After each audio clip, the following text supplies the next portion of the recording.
Hello दोस्तों, आज के इस वीडियो में हम क्लास 10 का बहुत ही आईएमपी क्वेश्चन सीखने जा रहे हैं। और जो क्वेश्चन हम करने वाले हैं वो हम प्रतिस्थापन विधि से करेंगे। प्रतिस्थापन विधि में दो समीकरण आपको दिए रहते हैं।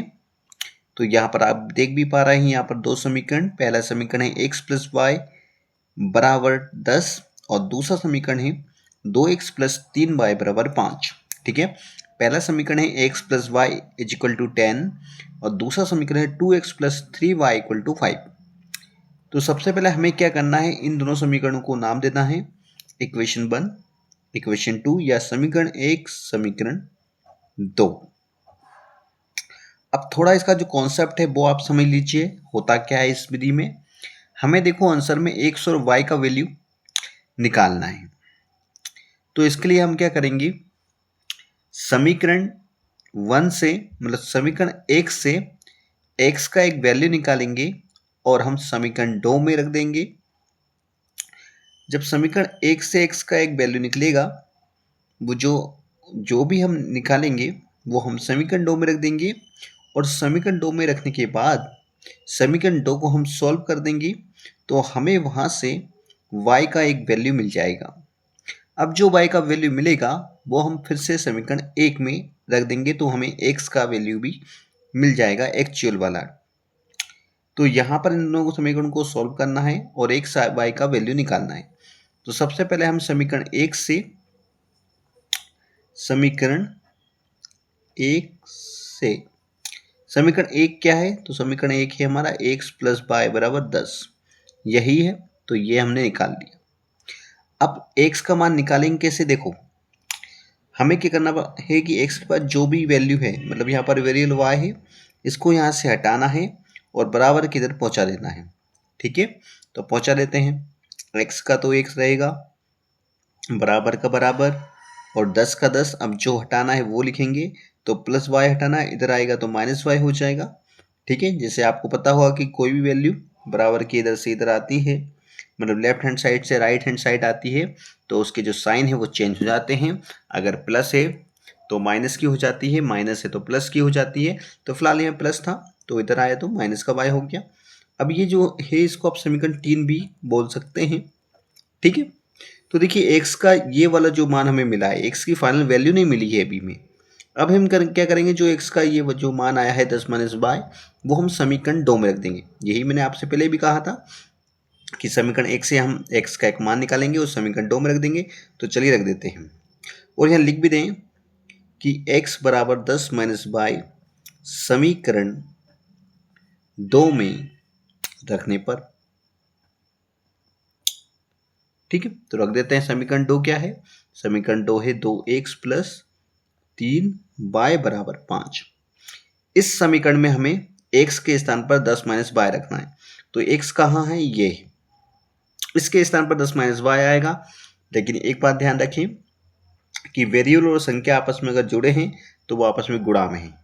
तो अगर हम x का जो मान रखेंगे तो वो भी क्या आएगा, गुणा में आएगा। कैसे, तो देखिए 2 का तो 2, फिर हमें गुणा का चिन्ह लगाना है, फिर x के स्थान पर लिखना है 10 माइनस y और ब्रैकेट 1, फिर प्लस, फिर 3y बराबर 5, ऐसे। फिर इसके बाद देखिए अब समीकरण में क्या हो सकता है, तो यहाँ पर पहले हम ब्रैकेट वाला नंबर सोल्व करते हैं। अगर ब्रैकेट के अंदर की संख्या सोल्व हो रही है, अगर वेरिएबल सोल्व हो रहा है तो कर देंगे। तो देखिए अंदर जो संख्या है वो एक वेरिएबल वाली है और एक संख्या है सिंपल। तो हम जानते हैं ये माइनस नहीं हो पाएगी क्योंकि एक संख्या एक वेरिएबल कभी माइनस नहीं होते।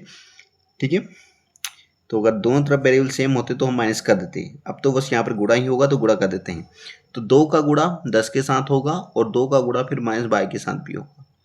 तो पहले 2 का गुणा 10 के साथ कर लेते हैं तो 2 धाम होगा 20, फिर 2 का गुणा माइनस y के साथ करेंगे तो माइनस 2y आ जाएगा, फिर प्लस 3y बराबर 5। तो यहाँ तक हम पहुँच चुके हैं। इसके बाद देखिए अब फिर से देखिए LHS में क्या सोल्व हो रहा है। तो ये संख्या है 20, फिर है माइनस 2y प्लस 3y बराबर 5। तो देखिए संख्या तो किसी के साथ सोल्व नहीं होगी क्योंकि यहाँ पर संख्या नहीं है, यहाँ पर वेरिएबल वाली संख्या है। तो ये जो वेरिएबल इन दोनों के समान है, मतलब सेम है, दोनों में बाय है, तो ये सॉल्व हो जाएगी। और होगा क्या, माइनस प्लस माइनस होगा। ठीक है, हम जानते हैं माइनस प्लस क्या होता है, माइनस तो कर देंगे। तो फिलहाल तो हम 20 लिख लेते हैं, क्योंकि 20 सॉल्व नहीं होगा। फिर 3 बाई में से 2 बाई कम करूँ तो एक सिंगल बाई बचेगा, वो भी प्लस का, क्योंकि प्लस की संख्या बड़ी है, बराबर 5। तो इतना सोल्व करने के बाद ये यहाँ पर हम पहुँच चुके हैं। अब फिर से हम LHS में देखेंगे कि यहाँ कुछ सॉल्व हो रहा है। LHS किसे बोलते हैं, बराबर की ये वाली जो साइड है वो LHS, बराबर की इधर वाली साइड RHS, मतलब दाया भाग बाया भाग। अब देखिए यहाँ पर कुछ प्लस नहीं हो रहा और यहाँ भी सोल्व नहीं हो रही, मतलब दो तरफ कुछ सोल्व नहीं हो रहा। तब हम क्या करते हैं, बाय के पास वाली जो वेरिएबल के पास जो भी नंबर था उसको हम हटाते हैं। तो फिलहाल वेरिएबल क्या है, बाय, तो बाय के पास 20 है, जो इसको हम इधर लाएंगे, बराबर के इधर लाएंगे, तो उसका फिर से चिन्ह चयन हो जाएगा। तो y का तो y बराबर 5। अब जो संख्या हटानी थी वो लिख दें, प्लस 20 इधर जाएगा तो माइनस 20। बाय के पास से हमने ये 20 हटाया है, क्योंकि हमें बाय का वैल्यू चाहिए। तो प्लस का 20 था, इधर गया तो माइनस का 20, अब इधर माइनस हो जाएगा। तो 20 में से 5 कम करेंगे तो आएगा 15 माइनस का। माइनस का क्यों, क्योंकि बड़ा नंबर माइनस का है। अब इसके बाद जो बाय का हमें वैल्यू मिला है वो हम या तो समीकरण 1 में भी रख सकते हैं, या समीकरण 2 में, या समीकरण 3 में। ठीक है, तो देखिए समीकरण 3 में रखना आसान होगा, वैसे चाहे तो हम समीकरण 1 में रख सकते हैं, लेकिन समीकरण 3 हमें आसान लग रहा, तो हम क्या करेंगे, समीकरण 3 में ही रख देते हैं। ठीक है, तो यहाँ लिखेंगे हम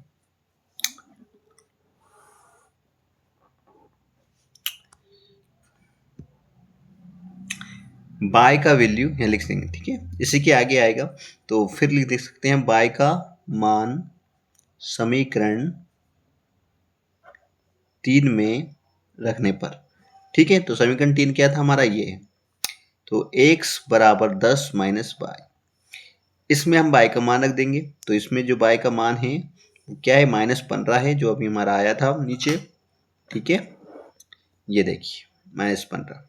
तो जहाँ बाय है वहाँ -15 लिखेंगे, तो लिख देते हैं 10 का तो 10, फिर माइनस का चिन्ह, फिर देखो बाय का मान क्या है, -15। तो जो -15 है वो ब्रैकेट में आएगा, क्योंकि उसी के आगे एक और माइनस लगा हुआ है, इसलिए एक तो संख्या के साथ माइनस है, और जब एक आगे फिर से माइनस दिख जाए तो फिर आपको ब्रैकेट में ये संख्या लेनी पड़ेगी।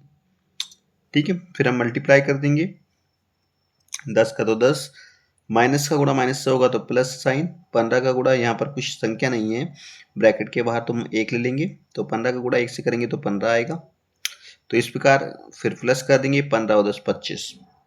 तो इस प्रकार हमने x और y दोनों के मान निकाल लिए हैं। प्रतिस्थापन विधि में यही होता है कि x और y के हमें मान निकालने रहते हैं।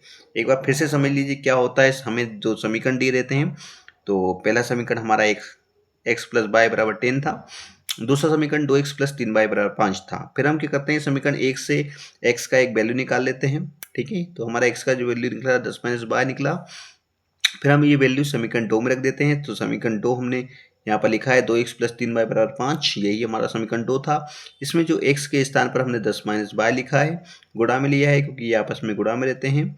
ठीक है, इसके बाद हमने थोड़ा इसको सॉल्व किया है, 2 से 10 को मल्टीप्लाई किया, 20 आ गया। फिर 2 का गुणा माइनस y में करेंगे तो -2y, फिर प्लस 3y बराबर 5। अब यहाँ पर देखो कि बाय बाय वाली संख्या सॉल्व हो रही थी, तो उनको सॉल्व किया गया है। 3y में से 2y कम करे y आ गया, और 20 का तो 20 लिखा, बराबर 5। इसके बाद हमने 20 को हटाया, क्योंकि y का वैल्यू चाहिए।